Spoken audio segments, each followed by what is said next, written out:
Welcome to the video traders. अब मैंने हमेशा ऑनेस्टी के साथ सब चीज़ें शेयर की हैं इस चैनल पे, और आज भी हम वही करने वाले हैं। So we have clear the phase 2 of our funding pips 5 के स्टैंडर्ड अकाउंट। अब क्या ये फेजेस मुझे पास करने के लिए मुश्किल थे? नहीं, पर्सनली मुझे मुश्किल नहीं हुए। लेकिन क्या तुम्हारे लिए मुश्किल होंगे? Yes, if you are starting तुम्हारे लिए मुश्किल होंगे। If you are new to prop firm वाला मॉडल तो मुश्किल होंगे। कोई भी चीज़ तुम जिस दिन पहले दिन फुटबॉल खेलने गए थे, तुम्हें नहीं शूट मारना आता था, and it's very common and it's very okay. हमें अपने आप को कंपेयर नहीं करना है। हमें अपने आप को किसी के प्रॉफिट देख के खुद को कम समझना बिल्कुल नहीं है। हमें दिमाग में एक बात रखनी है कि ठीक है, मेरा टाइम आएगा, और जब मेरा टाइम आएगा मैं इससे लंबा छक्का मारूंगा, बात खत्म। सेकेंड थिंग, जो मैं स्ट्रैटेजी फॉलो करता हूँ उसके बारे में कमेंट्स में पूछा गया। मैं नहीं बता रहा। क्यों नहीं बता रहा? इसलिए नहीं कि मुझे प्रॉफिट तुम ले जाओगे। यार, इतना बड़ा मार्केट है, एक स्ट्रैटेजी से अगर 10 लोग और प्रॉफिट कर लेंगे, मेरा कुछ नहीं जाएगा, बट तुम्हें उस स्ट्रैटेजी से प्रॉफिट होगा नहीं। रीजन ये है क्योंकि मैंने 3 साल दिए हैं उस एक स्ट्रैटेजी को, जबकि तुम 3 साल से ट्रेड भी नहीं कर रहे हैं। यार वेदांत, तू यार डीमोटिवेट बहुत करता है भाई। डीमोटिवेट नहीं कर रहा, मोटिवेशन वाला चैनल नहीं है। ऑनेस्ट बात हुई थी कि मैं ऑनेस्टली सारी चीजें शेयर करूंगा, तो वो कर रहा हूँ। तो मुझे एक चीज़ बता वेदांत, मैं एक स्ट्रैटेजी ऐसी बता दे मुझे, जो मतलब मैं फॉलो कर लूँ तो मैं प्रॉफिटेबल हो जाऊँ। ठीक है, मैं तुझे एक स्ट्रैटेजी बता देता हूँ जो तू फॉलो कर ले तो प्रॉफिटेबल हो जाए। पर क्या तू उस स्ट्रैटेजी पे अपने 2-3 साल देने के लिए तैयार है? क्या तू 2-3 साल वेट करने के लिए तैयार है? पहले ये क्वेश्चन पूछ। हाँ मैं हूँ, हाँ मैं हूँ, मैं कर लूंगा। ठीक है। स्मार्ट मनी कंसेप्ट, ICT पहली चीज। दूसरी, मार्केट स्ट्रक्चर। ये दो चीज सीख ले, डन है game. Smart money concept plus market structure analysis, साथ में कैंडलस्टिक की बेसिक नॉलेज तो आपको होगी ही। कहाँ से सीखूं समझ में नहीं आ रहा? मेरे चैनल पे वीडियोस हैं और वीडियोस आती रहेंगी। मुझसे समझ में ना है तो मुझसे समझ ले, या फिर किसी भी बड़े यूट्यूबर से समझना है समझ ले। सब ठीक ही काम करते हैं समझाने के मामले में। किसी का कोर्स खरीदना है? नहीं, नहीं खरीदना। सिर्फ प्लेन लर्निंग अब्जॉर्ब करना है। ठीक है, एंड बस अब स्टार्ट करते हैं वीडियो को। मैं तुम्हें कंप्यूटर स्क्रीन पे लेके चलता हूँ, और वेरिफिकेशन वाले प्रोसेस के लिए मैं एक अलग से वीडियो बनाऊंगा, जिससे लोगों को पता लग जाए कि वेरिफिकेशन कैसा होता है प्रॉपर अकाउंट का। फेज 2 पास हो गया यार, अच्छी बात है, खुश होना चाहिए मुझे, बट खुशी नहीं हो रही। Welcome to the large screen मेरे भाइयों, और सीधा हम अपने अकाउंट से शुरुआत करेंगे। रिफ्रेश कर देता हूँ, क्योंकि ऑब्वियस सी बात है यार, ये चीज़ें वैसी होती हैं जिसमें लोग बंदे फेक करते हैं दिखाने के लिए। मुझे वो सब नहीं करना, मुझे वो एलिगेशन नहीं चाहिए, because I love you all. तुम्हारा छोटा-सा एलिगेशन मेरे छोटे से दिल के टुकड़े कर देगा। ठीक है, तो ये स्टेप 1 हमने पास कर दिया था, अब स्टेप 2 जो है वो भी पास हो चुका है। सीधा वीडियो के अंदर चलूँगा। देखो यार, बाकी सब मैं तुम्हें बताता रहूँगा, जो भी ज़रूरी चीज़ें हैं, बट टाइम वेस्ट नहीं करना। ये बहुत इम्पोर्टेंट है, तुम्हारी स्ट्रैटेजी कितना काम करती है। मेरी स्ट्रैटेजी 91% ऑफ द टाइम काम करती है, यानी 91 का विन रेट है। 13.93 का प्रॉफिट फैक्टर है, यानी कि 100 लगा रहा हूँ तो ₹1400 कमा रहा हूँ, ₹1393 कमा रहा हूँ। अब यार ये इतना ज़्यादा है, तू तो बहुत अच्छा ट्रेडर है, ये वो। नहीं, नहीं, नहीं, नहीं, नहीं। उसका कारण है, मैं बताता हूँ, क्योंकि मैं लेयरिंग में ट्रेडिंग करता हूँ। अब उससे क्या होता है, तुम्हारे नंबर ऑफ ट्रेड्स बढ़ जाते हैं, और जो जब तुम सही होते हो तो तुम्हारे बहुत ज़्यादा ट्रेड सही होते हैं। उसी वजह से जो एवरेज विन है छोटा है और एवरेज लॉस बड़ा है। वेदांत, लेयरिंग क्या होती है? लेयरिंग मैंने पिछली वाली वीडियो में समझाई है, तो तुम वो वाली वीडियो देख के आए हो, मैं ये होप कर रहा हूँ, एंड इफ नहीं देखी तो देख लो। तो हमें इस पूरे फेज़ में $250 बनाने थे इसको पास करने के लिए, तो मैंने क्या किया, क्योंकि इस पर्टिकुलर अकाउंट में कोई मिनिमम प्रॉफिटेबल डे की रिक्वायरमेंट नहीं थी। Minimum profitable day in the sense कि अगर तुम्हें कोई दिन है, उसमें तुम्हें इतना परसेंट प्रॉफिट बनाना है अकाउंट का। मतलब कि जैसे गोट फंडेड ट्रेडर का अकाउंट होता है, उसमें तुम्हें 0.5% ऑफ द अकाउंट बनाना होता है 3 दिनों के लिए, तभी वो पास होता है। इसमें ऐसा कुछ नहीं था। इसमें मुझे 250 बनाने थे बाय हुक और क्रुक। मैं कैसे भी बनाऊँ, वो मेरे ऊपर था। तो मैंने सोचा, 1 दिन में छुट्टी करते हैं और बाकी 2 दिन मैं कोई भी रैंडम ट्रेड ले लूँगा, और मैंने वही किया।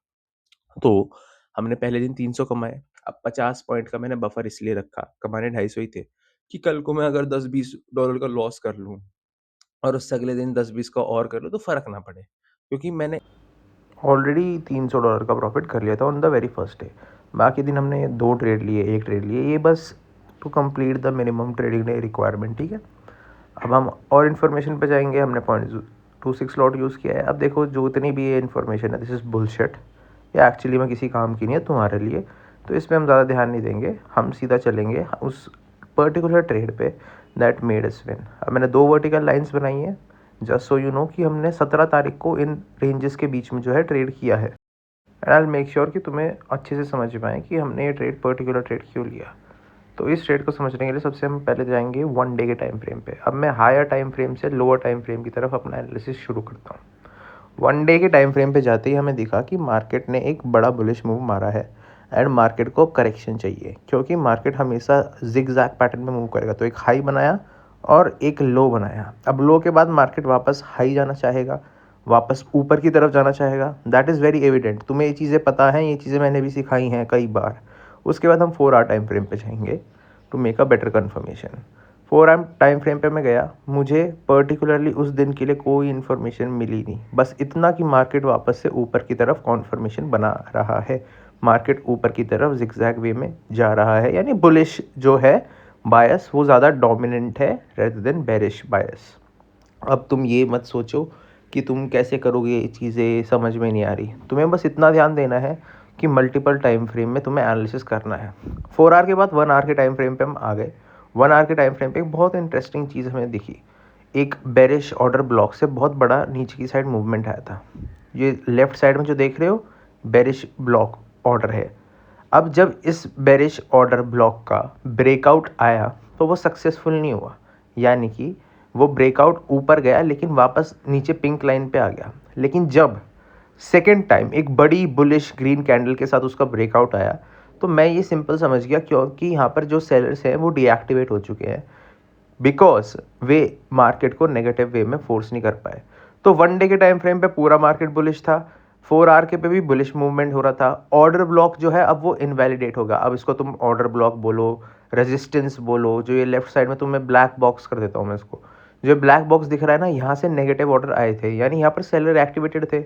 लेकिन जब इसका एक ब्रेकआउट आया ऊपर की तरफ ये हम 17 तारीख की बात कर रहे हैं, 17 तारीख के दिन में जब इसका ब्रेकआउट आया एक बिग बुलिश कैंडल, एक बड़ी सी हरी कैंडल के साथ, तो हमें सिंपल समझ में आ गया कि अब मोमेंटम शिफ्ट हो चुका है। और ये छोटी छोटी चीज़ें तुम्हें देखनी पड़ेंगी। नीचे से ऊपर की तरफ एक वी शेप की रिकवरी आई है, यानी मार्केट नीचे से तुरंत, यहाँ इतना स्ट्रॉन्ग बाइंग प्रेशर था कि मार्केट यहाँ से तुरंत ऊपर की तरफ उठ गया, बीच में इसने जिगजैग भी नहीं बनाया। तो इसका मतलब सिंपल ये है कि यहाँ पर बायर्स बहुत ज़्यादा एक्टिवेटेड है और हमने उसी चीज़ का फ़ायदा उठाया। जब यहाँ पर एक ग्रीन कैंडल के साथ पहला ब्रेकआउट आया वो सस्टेन नहीं किया, फिर मार्केट नीचे आया और फिर एक ऊपर की तरफ सिंगल कैंडल में पूरा ब्रेकआउट दे दिया। मतलब बुलिश प्रेशर अभी भी एक्टिवेटेड है, जो सेलर्स है वो मार्केट से हट चुके हैं। ठीक है, अब हमने और फर्दर एनालिसिस करने के लिए यहाँ पर एक ऑर्डर ब्लॉक देखा, order block and a fair value gap. Fair value gap क्या होता है मैं तुम्हें अभी समझाता हूँ, एक सेकेंड दो मेरे को। देखो, जब कोई भी कैंडल तुरंत से ऊपर की तरफ निकल जाती है और बीच में स्पेस छोड़ती है, उसको हम एक फेयर वैल्यू गैप बोलते हैं। यानी कि प्राइस उस रेंज में वापस आता है, जैसे इस बॉक्स के अंदर आया और वापस से अपनी डायरेक्शन में कंटिन्यू करता है। लेकिन हमने यहाँ पर कोई ट्रेड पंच नहीं किया, उसका एक रीज़न था, क्योंकि यहाँ पर एक लिक्विडिटी स्वीप नहीं हुई थी। मेरी स्ट्रैटेजी बोलती है एक फेयर वैल्यू गैप के बाद तुम्हें एक लिक्विडिटी स्वीप चाहिए to confirm that you are in the right direction.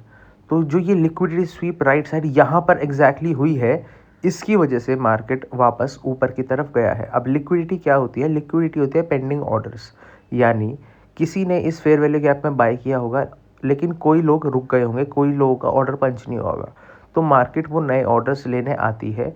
और जो नीचे पे जिन्होंने नीचे सेलिंग करी है, इंस्टीट्यूशनल लेवल की सेलिंग करी है, वो लोग हाई पे तो बाय करेंगे नहीं, वो मार्केट के ऊपर तो बाय करेंगे नहीं, तो वापस मार्केट को वो डेलिबरेटली जानते हुए नीचे लाते हैं, so that they can continue in the same direction. यानी इस वाले पर्टिकुलर केस में वो है बुलिश डायरेक्शन।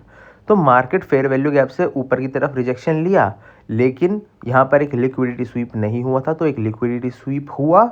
ठीक है, और मार्केट में जो ऑलरेडी बुलिश लोग बैठे हैं, जिन्होंने इतना बड़ा मूवमेंट दिया है, वो इस हाई पे नहीं बाय करेंगे, इस लो पे बाय करेंगे ना। जिगजैग पैटर्न तो हमेशा फॉलो होगा, मैंने तुम्हें बात बोली है। तो वे हाई पे बाय ना करके इस पर्टिकुलर लो पे अपनी नई बाइंग ऑर्डर से लगाएंगे, सो दैट उन्हें डिस्काउंटेड प्राइस पे ऑर्डर मिले और वो अपना वे में कंटिन्यू कर सकें। अब तुम्हें कब पता लगेगा तुम्हें कब बाइंग करनी है? तुम्हें फिबोनाची बनानी है लो टू हाई किसी भी स्विंग के, और 0.76 और 0.6 के लेवल से तुम्हें ऊपर की तरफ जो है ट्रेड पंच करना है। तो हमने अपना ट्रेड एग्जैक्टली इस कैंडल पे पंच किया जब एक ग्रीन कैंडल बन गई लिक्विडिटी स्वीप के बाद। ये जो लिक्विडिटी स्वीप के बाद राइट साइड में ग्रीन कैंडल देख रहे हो ना, ये जो 3 ग्रीन कैंडल लगातार बनी है, हमने इसके ब्रेकआउट पे ट्रेड किया। अब तुम सोचोगे कि यार इतना वेट कौन करेगा, इसी पेशेंस का गेम है भाई ट्रेडिंग, तुम्हें ये वेट करना ही होगा। एग्जैक्टली अगर तुम यहाँ बाय करते इस लिक्विडिटी स्वीप के बाद तो तुम शॉर्ट प्रॉफिटेबल होने वाले हो। इसीलिए मेरी स्ट्रैटेजी का विन रेट इतना हाई है, क्योंकि मैं तुरंत ट्रेड नहीं लेता, मैं फोमो के चक्कर में ट्रेड नहीं लेता कि अरे अरे अरे मार्केट मेरे हाथ से निकल जाएगा, प्राइस मेरे हाथ से निकल जाएगा। नहीं, when you have confidence in your self, price तुम्हारे पास आएगा। Never run after the price will run after you. अपनी स्ट्रैटेजी में ये चीज़ें इंप्लीमेंट करना बहुत ज़रूरी है। तो ऊपर बाय ना करके हमने नए लो की तरफ बाय किया। देखो, हाई पे कभी भी बाय नहीं करना है, हमेशा लो पे करना है। सस्ते में खरीदोगे तभी तो महंगा बेचोगे और तभी फ़ायदा है ट्रेडिंग करने का, सिंपल सी बात है। तो अब मैं तुम्हें एग्जैक्ट पोजीशन दिखाता हूँ जो मैंने लॉन्ग की अपनी बनाई थी। जैसे ही इस रेड कैंडल के बाद ये ग्रीन कैंडल ऊपर की तरफ लिक्विडिटी लेके जाने लगी, तुरंत हमने अपना ट्रेड पंच कर दिया। अब ये छोटे टाइम फ्रेम पे थोड़ा अलग दिखता है, लेकिन हमें उससे फ़र्क नहीं पड़ता। एक लार्जर टाइम फ्रेम हमेशा अच्छी जो है कन्फर्मेशन देता है। अब मैं 30 पॉइंट का टारगेट लेता हूँ, मैं 0.1 लॉट से ट्रेड करता हूँ, तो मेरे लिए 30 पॉइंट $300 हुए और मैं $300 लेके चुपचाप निकल जाता हूँ। मैं ज़्यादा ग्रीडी नहीं होता कि क्या पता और ऊपर चला जाए, जो कि जा सकता है, बट अपना प्लान फॉलो करना मैंडेटरी है। मैंने यही चीज़ सीखी है अपने 5 साल के ट्रेडिंग करियर के अंदर। कभी भी आप पहले के पहले वो नहीं कर सकते कि पहले कट कर लूँ या देर तक होल्ड रखूँ। प्रॉफिट जल्दी काटने नहीं है, लॉसेस को लंबा होल्ड करना नहीं है। ये 2 चीज़ें सीख गए, 90% of the trading is sorted. ठीक है, अब जो हमने एक फाइनल चीज़ इस ट्रेड को सक्सेसफुल बनाने के लिए फॉलो करी, वो थी हमने कुछ डेटा देखा। डेटा था न्यूज़ का डेटा। अब हम छोटी छोटी स्पेसिफिक न्यूज़ देखते रहते हैं ताकि हमें पता रहे कि मार्केट में ओवरऑल जो बातें हैं वो कैसी हैं। अब ट्रेडिंग व्यू पे तुम्हें नीचे की तरफ न्यूज़ का सेक्शन मिल जाएगा, तो तुम भी वह न्यूज़ चेक कर सकते हो लाइव मार्केट में जो भी न्यूज़ होती हैं एट दैट पर्टिकुलर पॉइंट। देखो यार, मैं तुम्हारे से कुछ चीज़ छुपाना नहीं चाहता, मैं तुम्हें फैब्रिकेट करके चीज़ें बताना नहीं चाहता। हमेशा एक चीज़ पे ध्यान रखना, जब भी मार्केट मूवमेंट देगा तो मार्केट मूवमेंट से पहले तुम्हें उस मूवमेंट के साइंस देगा। यानी कि मार्केट कभी भी डायरेक्टली मूव नहीं देगा, मार्केट हमेशा ऊपर या नीचे जाएगा तो एक जिगजैग पैटर्न में जाएगा, एक डेफिनेट जिगजैग पैटर्न में जाएगा। मार्केट पैटर्न फॉलो करेगा ही, इसको ही मार्केट स्ट्रक्चर बोलते हैं। मार्केट स्ट्रक्चर को फॉलो करना लाइन बाय लाइन बहुत इम्पॉर्टेंट है, और यहीं पर मार्केट में आदमी हार जाता है। क्योंकि यार नॉर्मल सी बात है, तुम पैसा कमाने के लिए अगर वेट नहीं कर सकते तो पैसा हाथ नहीं लगता यार, ये बात जान लो, इस बात को अपने मन में बसा लो। और ज़्यादा चीज़ों को लेकर सोचना नहीं है कि यार मेरा नहीं हो रहा, बाकी सब प्रॉफिट कर रहे हैं, मेरे हाथ से मूव ना निकल जाए। क्योंकि जब तुम डेस्परेशन में एक्ट करते हो ना, तब तुम गलती करते हो। अब मैं पिछले वाले ऑर्डर अगर फेयर वैल्यू गैप पे ख़रीद लेता तो मुझे ठीक है 5-6 पॉइंट 10 पॉइंट ऊपर जाता, $100-150 दिखाता, बट क्या मैं $300 एक दिन में बना पाता? आंसर है नहीं। रीज़न उसका था कि मैं बना पाया कि मैंने हर कॉन्फर्मेशन का वेट किया। वेट करना बहुत इंपॉर्टेंट है, बहुत ही ज़्यादा इंपॉर्टेंट है। अनलेस तुम वेट नहीं कर रहे, trading is not meant for you. अब ये थोड़े हैवी शब्द हैं, लेकिन सच बोल रहा हूँ। तुम्हारा लॉस नहीं देखना चाहता, क्योंकि that is not the right space to be in. अगर तुम लॉस में हो और तुम लॉस कंटिन्यू कर रहे हो, तुम्हें उस चीज़ से उभरने में ही 1-1.5 साल लग जाएगा, and that is waste of time and energy. अब चलेंगे सीधा हम अपने पैनल के ऊपर, बात करेंगे ट्रेड की। अब आगे हमें क्या करना है, अब इसमें सर्टिफिकेट तुम्हें दिखा देता हूँ। हमने फर्स्ट एंड सेकेंड फेज, एक second, first and second phase जो है पास कर लिए है। बस यही था फॉर द ट्रेड, आज के लिए इतना ही था। And what I want you to do is, एक कॉपी लो, पेन लो और अपना काम शुरू करो। अगर तुम्हें लग रहा है कि तुमसे नहीं होगा तो तुम बिल्कुल गलत हो, because it just needs your time. हमें ये सोचता है हम तुरंत पैसे बना लेंगे ट्रेडिंग में, बट ऐसी चीज़ें नहीं होती। टाइम लगेगा और तुम टाइम दोगे, आई बिलीव इन यू, क्योंकि पोर्शे भी तो लेनी है भाई। And with that, bye bye, take care, I love you.